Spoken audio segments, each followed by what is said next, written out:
Good morning, students. Myself, Adarsh Sharma, teaching in New Adarsh Inter College, Muraibagh, Raebareli. Today, I will discuss about force between two parallel current carrying wires. तो हिंदी में कहें तो हम आज दो समांतर धारावाही चालकों के मध्य लगने वाले बल के लिए सूत्र का निगमन करेंगे और इसी विषय पर बात करेंगे। तो देखिए, इस क्वेश्चन का अध्ययन करने के लिए हमें कुछ चीज़ों की आवश्यकता होगी जिनके बारे में हमने आपको पीछे बताया है, और जो बच्चे नए हैं या जिन्होंने वो लेक्चर अटेंड नहीं किया है उनके लिए हम अभी यहाँ पर आज बता देते हैं कि हमें किन चीज़ों की आवश्यकता पड़ेगी। पहली चीज़ जिसकी आवश्यकता पड़ेगी वो है अनंत लंबाई के सीधे तार के कारण निकट स्थित किसी बिंदु पर चुंबकीय क्षेत्र की तीव्रता। तो उसका फॉर्मूला हमको याद रखना है। वो फॉर्मूला होता है B बराबर μ0/4 पाई इंटू 2I/r। और उसके बाद हमें कुछ नियम और याद रखने होंगे। एक है दाएं हाथ की हथेली का नियम। तो देखिए, दाएं हाथ की हथेली का नियम क्या होता है कि यदि दाएं हाथ की हथेली को इस प्रकार से फैलाया जाए कि अंगूठा अंगुलियों के लंबवत हो, अर्थात इन दोनों के बीच का कोण 90 अंश का हो, तो इस स्थिति में यदि अंगूठा धारा I की दिशा को प्रदर्शित करे, जिस दिशा में विद्युत धारा बह रही है, और अंगुलियां उस बिंदु की ओर संकेत करें जहां चुंबकीय क्षेत्र ज्ञात करना है, तो चुंबकीय क्षेत्र की दिशा जो है वो हथेली के लंबवत बाहर की ओर होगी। यह है दाएं हाथ की हथेली का नियम। उसके बाद एक और नियम इसमें जो अप्लाई करेंगे हम, वो है फ्लेमिंग के बाएं हाथ का नियम।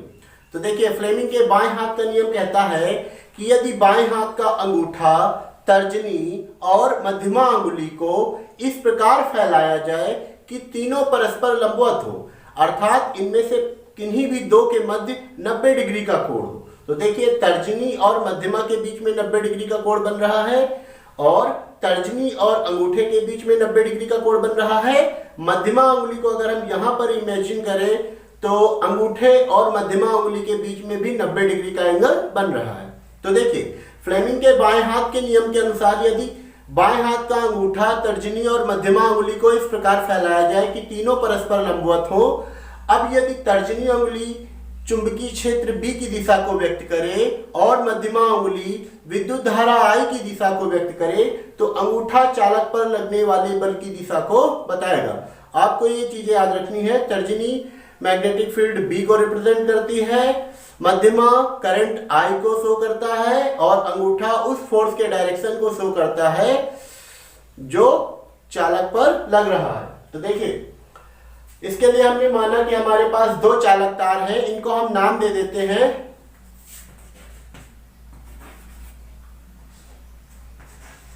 AB और CD। माना AB और CD दो चालक तार एक दूसरे के समांतर r दूरी पर स्थित हैं, और प्रत्येक चालक की लंबाई l है। हमने माना चालक AB में I1 और चालक CD में I2 धारा प्रवाहित हो रही है। तो देखिए, चालक AB में बहने वाली धारा I1 के कारण चालक CD के किसी बिंदु पर चुंबकीय क्षेत्र की तीव्रता। अब क्या करेंगे हम लोग? वही नियम लगाएंगे।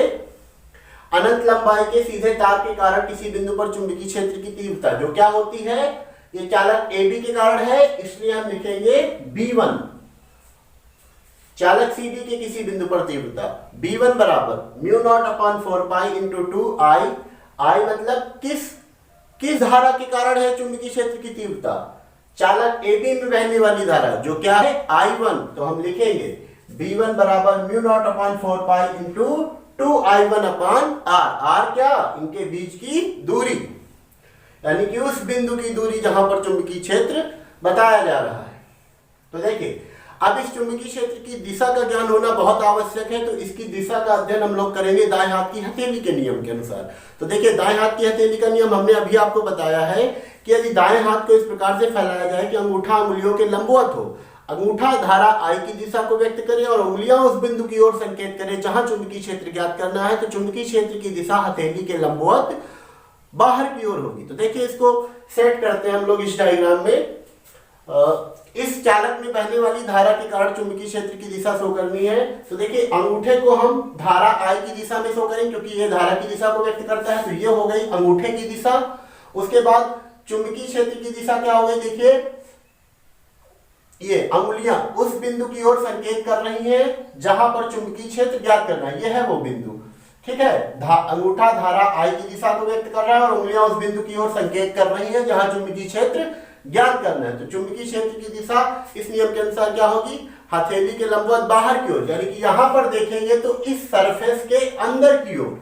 कागज में बनाएंगे तो कागज के तल के लंबवत नीचे की ओर। और जब चुंबकीय क्षेत्र की दिशा कागज के तल के लंबवत नीचे की ओर होती है तो उसके लिए हम क्रॉस साइन का यूज करते हैं। तो इस पॉइंट पर हम लोग क्रॉस साइन बना देंगे।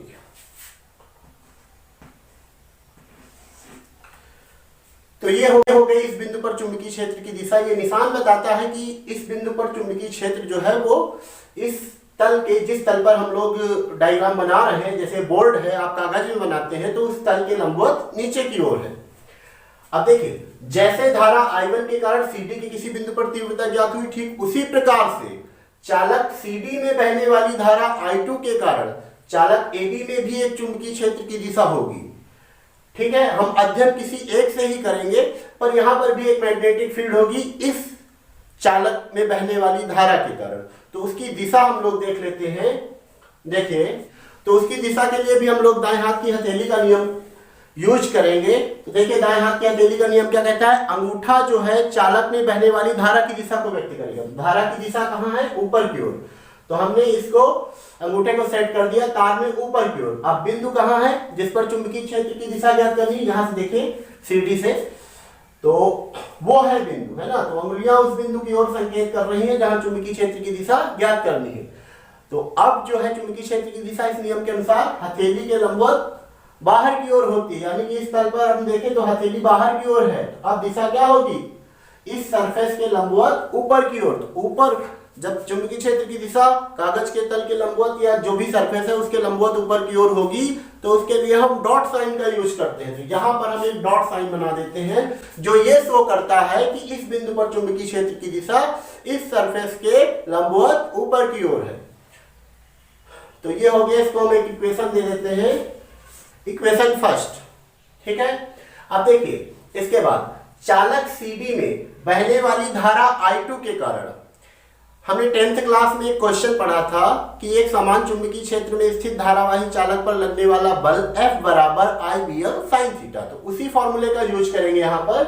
देखिए चालक CD में बहने वाली धारा I2 के कारण उसकी L लंबाई पर जो बल लगता है उसका फॉर्मूला होगा F बराबर, तो CD में धारा कितनी बह रही I2, तो I2 लिखेंगे B1L sin थीटा। तो देखिए I2 की जगह पर हम लोग I2 रख देंगे,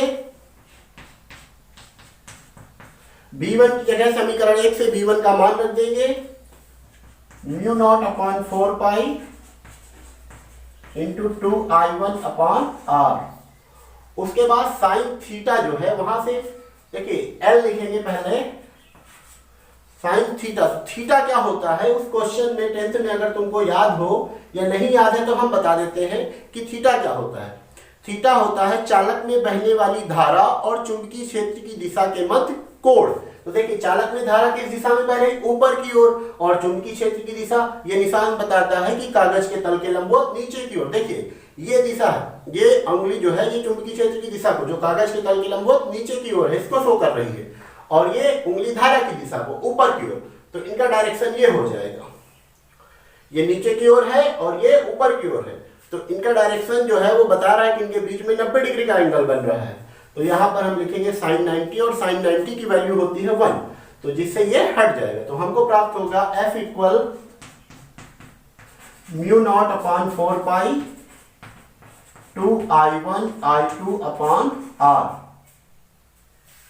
तो ये हो गया दो धारावाही चालकों के मध्य लगने वाले, दो समांतर धारावाही चालकों के मध्य लगने वाले बल के लिए सूत्र। अगर हम चालक I2 में बहने वाली धारा के कारण चुंबकीय क्षेत्र B2 निकालेंगे, उसके बाद इसकी L लंबाई पर लगने वाला बल निकालेंगे, तभी यही फॉर्मूला आएगा। अब इस बल की दिशा हम लोग ज्ञात करेंगे फ्लेमिंग के बाएं हाथ के नियम के अनुसार, जो अभी हमने आपको बताया है। तो देखिए फ्लेमिंग के बाएं हाथ का नियम क्या कहता है कि यदि बाएं हाथ का अंगूठा तर्जनी मध्यमा को फैलाया जाए लंबवत, तर्जनी उंगली चुंबकीय क्षेत्र B की दिशा को व्यक्त करे। तो सबसे पहले हम इस पर बल की दिशा ज्ञात करते हैं कि इस तार में बल की दिशा क्या होगी। तो देखिए उसके लिए ये जो चुंबकीय क्षेत्र की दिशा है, तो इस तार में चुंबकीय क्षेत्र की दिशा कहां पर है, कागज के तल के लंबवत नीचे की ओर। तो इस अंगुली को हम सेट करेंगे इस डायरेक्शन में, जो नीचे की ओर के डायरेक्शन को शो कर रही है। उसके बाद मध्यमा बताता है करंट के डायरेक्शन को, तो इसको करंट का डायरेक्शन कहां, ऊपर की ओर। तो इस अंगुली के डायरेक्शन को हमें ऊपर की ओर सेट करना है और ऐसे सेट करना है कि इसका डायरेक्शन चेंज ना हो। तो ये देखिए, ये अब जो तर्जनी उंगली है ये नीचे की ओर शो कर रही है और ये ऊपर की ओर, तो डायरेक्शन हो गया। अब अंगूठा जिस डायरेक्शन को शो करेगा वही फोर्स का डायरेक्शन होगा। तो अंगूठा किधर डायरेक्शन बता रहा है हमारा, चालक AB की तरफ। तो जो बल होगा CD पर लगने वाला जो बल होगा उसका डायरेक्शन होगा चालक AB की ओर। अब उसी प्रकार से देखिए चालक AB की L लंबाई पर लगने वाला बल ज्ञात करेंगे। फिर से फ्लेमिंग के बाएं हाथ का नियम का प्रयोग करेंगे। तो फ्लेमिंग के बाएं हाथ का नियम में ये जो अंगुली होती है चुंबकीय क्षेत्र को व्यक्त करती है। देखिए यहाँ पर चुंबकीय क्षेत्र का डायरेक्शन डॉट चिन्ह शो करता है कि कागज के तल के लंबवत ऊपर की ओर है। तो इस अंगुली का डायरेक्शन हम लोग ऊपर की ओर सेट कर देते हैं इस बोर्ड से। और अब ये जो करंट के डायरेक्शन को शो करता है, देखिए करंट का डायरेक्शन ऊपर की ओर है, तो इसको इस डायरेक्शन को इसी दिशा में रखते हुए इसको हम ऊपर की ओर शो करेंगे। तो अब अंगूठा जिस डायरेक्शन को शो करेगा वही बल की दिशा होगी। तो अंगूठा किस डायरेक्शन को शो कर रहा है, देखिए चालक CD की ओर बता रहा है, तो इसकी डायरेक्शन किधर होगी, चालक CD की ओर। तो इससे ये स्पष्ट हो जाता है कि जब दोनों चालकों में धारा की दिशा समान होती है तो ये एक दूसरे को आकर्षित करते हैं। अब हम देख लेते हैं कि अगर दोनों चालकों में धारा की दिशा विपरीत हो तो क्या होगा। देखिए हमने एक चालक में धारा की दिशा चेंज कर दी है। अब अगर चालक CD में, तो अब इनके मैग्नेटिक फील्ड का डायरेक्शन भी फिर से हमें कैलकुलेट करना पड़ेगा। देखिए दाएं हाथ की हथेली का नियम जो बताता है चुंबकीय क्षेत्र की दिशा ज्ञात करना, तो इसके लिए हम लोग दाएं हाथ का प्रयोग करते हैं। दायां हाथ है, देखिए अंगूठा शो करता है धारा की दिशा को, तो ये धारा की दिशा को व्यक्त कर रहा है। अंगुलियां उस बिंदु की ओर संकेत कर रही हैं जहां चुंबकीय क्षेत्र ज्ञात करना है। तो चुंबकीय क्षेत्र की दिशा इस हथेली के लंबवत बाहर की ओर होगी। तो हथेली कहाँ है, बोर्ड के अंदर की ओर, यानी कि दिशा होगी बोर्ड के लंबवत अंदर की ओर। तो जो ये डायरेक्शन शो कर रहा है ये डायरेक्शन यही होगा हमारा। यहां से हम लोग देख लेते हैं, यहाँ पर एक चीज चेंज हुई है, वो है करंट का डायरेक्शन। तो जब करंट का डायरेक्शन चेंज होगा तो दाएं हाथ की हथेली के नियम में भी डायरेक्शन चेंज करना पड़ेगा। अब ये जो अंगूठा है इसका डायरेक्शन करंट के डायरेक्शन में होना चाहिए। करंट का डायरेक्शन कहाँ है, डाउनवर्ड नीचे की ओर, तो इसको हम नीचे की ओर शो कर देते हैं। अब अंगुलियां उस बिंदु की ओर संकेत कर रही जहां चुंबकीय क्षेत्र ज्ञात करना है। तो चुंबकीय क्षेत्र की दिशा क्या होगी, हथेली के लंबवत नीचे की ओर, तो बाहर की ओर होती है। तो अब हथेली क्योंकि बोर्ड की तरफ है इसलिए डायरेक्शन भी बोर्ड की तरफ होगा। तो बोर्ड के अंदर की ओर होगा तो बोर्ड के तल के लंबवत नीचे की ओर, तो ये डायरेक्शन भी हमारा चेंज हो जाएगा। यानी कि अब दोनों तारों में चुंबकीय क्षेत्र की दिशा जो होगी वो कागज के तल के लंबवत नीचे की ओर होगी। अब एक बार देख लेते हैं कि बल इस स्थिति में आकर्षक प्रकृति का होगा या प्रतिकर्षक प्रकृति का होगा। तो देखिए फ्लेमिंग के बाएं हाथ के नियम का प्रयोग करते हैं हम लोग। तो बाएं हाथ का नियम देखिए फ्लेमिंग का, यह उंगली शो करती है चुंबकीय क्षेत्र की दिशा को। अब चुंबकीय क्षेत्र की दिशा यहाँ पर कागज के तल के लंबवत नीचे की ओर है, तो इस उंगली को हमें नीचे की ओर ले जाना है।